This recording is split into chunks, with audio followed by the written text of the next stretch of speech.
The Nintendo Switch has had a notoriously great year since it was revealed back in October of 2016. We've had a multitude of game releases since then in the form of first-party titles, indie releases, and even AAA third-party titles. Not only that, but this is also bringing in a plethora of controller options at our disposal. When a system starts getting successful, not only do registered third parties want to work with it, but unofficial accessory makers want to as well.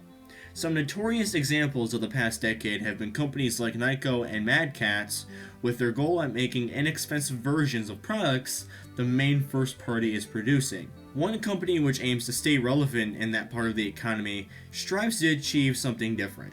Mayflash, another well-known third-party manufacturer, aims to instead bring other products to different platforms, mainly in the form of controller adapters.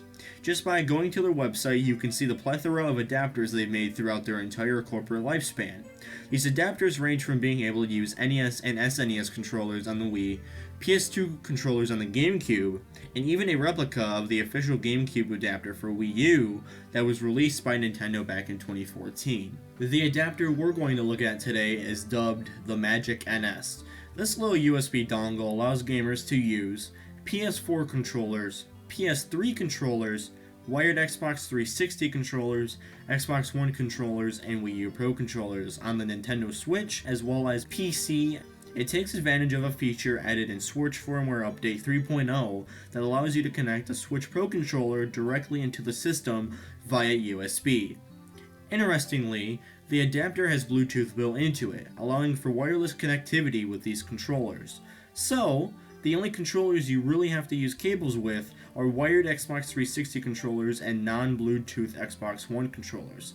For those wondering where you plug in your wired controllers into, the adapter has a USB port on the back of it that accepts these inputs. When you first get the adapter, it comes within a standard red box. After opening it, a plastic container holding the adapter and a very small set of instructions is found. Now, unfortunately, I don't have the paperwork to show you as I foolishly threw it away. However, the information that was covered in here is also stored on Mayflash's website, so the paper doesn't really matter in hindsight. Once you get the adapter out of the box, you'll notice a sticker plastered on the front. This is where the magic happens. It shows 3 modes with 3 LED indicator lights. The blue LED, labeled DINPUT, is used for connecting controllers on the PC. The green LED, labeled XINPUT, is also for PC, and the red LED is for the Nintendo Switch. Added in an adapter firmware update was a purple LED dubbed the Switch Pro mode, which is basically just a Switch mode with added features like rumble. This comes packaged with new ones, so you don't have to worry about updating your adapter to get this feature anymore. In order to switch between the modes, there's a small button on one of the sides which you need to press and hold for about 3 to 5 seconds. Afterwards, a new LED color will appear, signifying what mode it's in. In any mode, if the light is blinking slowly, it means the adapter is searching for a controller to connect. If you press the button on the side once without holding it, the LED will blink rapidly, meaning you can pair your supported controller with it. The adapter will thankfully save the controller you paired, so you don't have to sync it every time. The adapter also supports up to 4 controllers connected at once, although all of them control the same player, so unfortunately no multiplayer is possible with just one adapter. Another one is required for that. As a neat tidbit, if you want to disconnect all controllers connected to it at once, you can just press the button on the side once and everything will disconnect.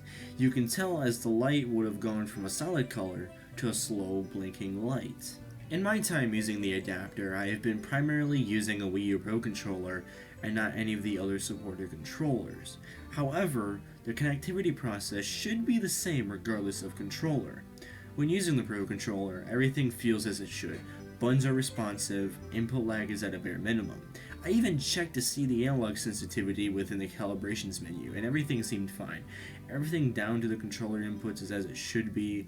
One little bonus feature I didn't know about until trying out different button combos was that you can hold the start and select buttons to take a screenshot, or hold them both for video capture in supported software.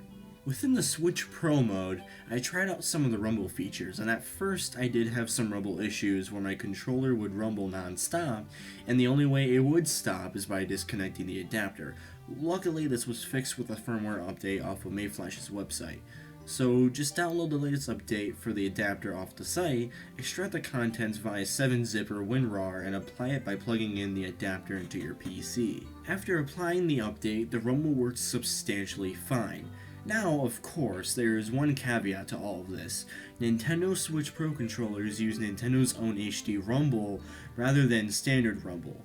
This means that while the Rumble works on the Wii U Pro controller and other controllers similarly, it is merely straight Rumble and nothing more, which is still rather impressive. One minor complaint I have with the Rumble is the fact that it can be too quiet for me, although that is merely the byproduct of trying to emulate the HD Rumble with just straight Rumble, which is highly understandable. Another weird quirk seems to be when trying to turn off the controller. I don't know why this occurs, but when I shut down the Switch, my Wii U Pro controller turns itself back on once everything is powered down. I have to manually turn off the controller for some reason.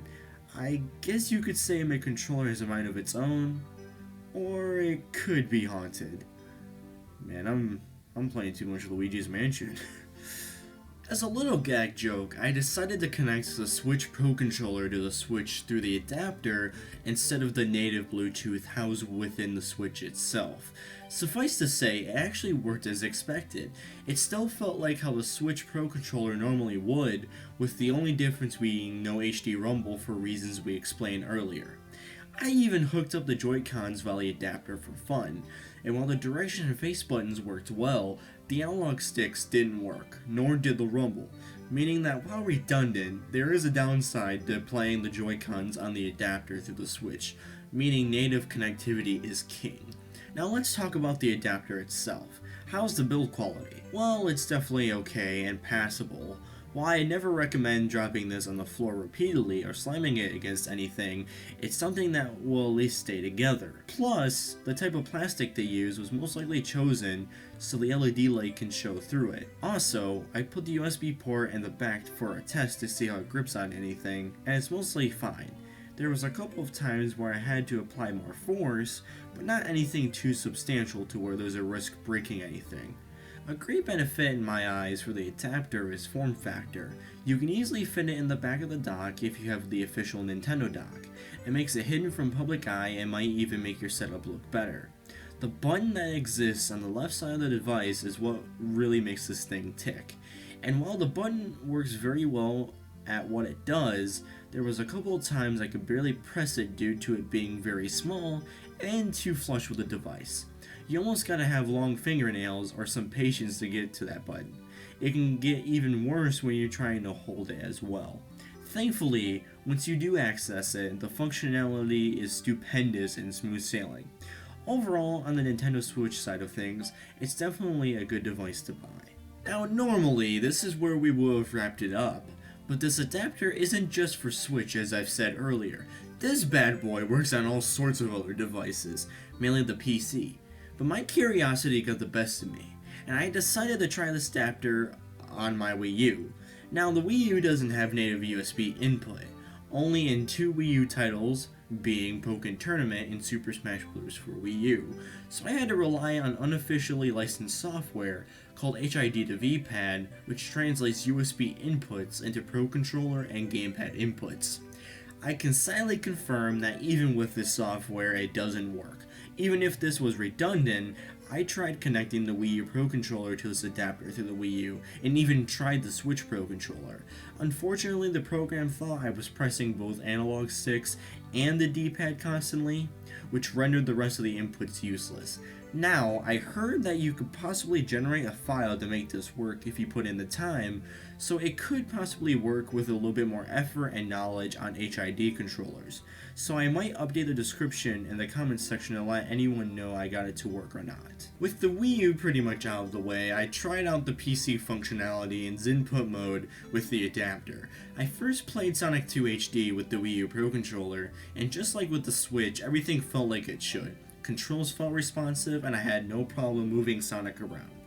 While I don't PC game that much, therefore not having lots of software to test with, I opted to dig deeper and test the adapter with the Nintendo 3DS. This setup mainly includes using the adapter on PC and relaying a controller signal through the Wi-Fi to a modded 3DS system.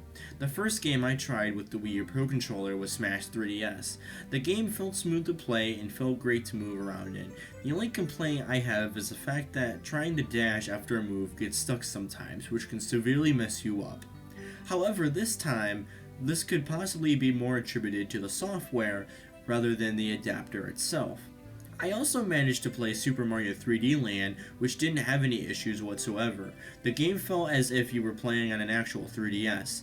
I also did manage to try the Switch Pro Controller with both games I've mentioned previously, and they both felt similar to the Wii U Pro Controller. I ran into the same issues with Smash 3DS, and 3D Land still felt good to play. Just for fun, I tried hooking up the Joy-Cons for a spin, and they worked really well in Smash 3DS. It felt comfortable to play with detached Joy-Cons, and the issues from earlier were relatively non-existent in battle. 3D Land is a different story, as when you try to do several of Mario's moves, he unnecessarily slides everywhere, which again could be attributed to the software more than the actual adapter, but it's worth mentioning. As for my final thoughts on the adapter in regards to PC and the Nintendo Switch, this is something worth purchasing if you love using other controllers, or if you don't want to shell out the $70 for a Switch Pro controller. The adapter works well, and the only complaints I've had are just little inconsistencies that can easily be worked around. Overall, everything is solid, and I definitely recommend it if you're looking for more controller options. For those who have this adapter, what are your guys' thoughts on it? Sound off your thoughts in the comments below. Links to buy the adapter and the homepage of all the updates will be in the description below. Anyways, we want to thank you guys for watching. Be sure to follow us on our social media pages, including our Facebook and Twitter accounts. Be sure to also support us on Patreon to receive exclusive perks. Everything will be linked in the description below, including the information we've mentioned previously. We hope you guys enjoy the video, and as well as enjoy Super Mario Odyssey, because today is the official launch of that. Woohoo! And we'll see you in the next video.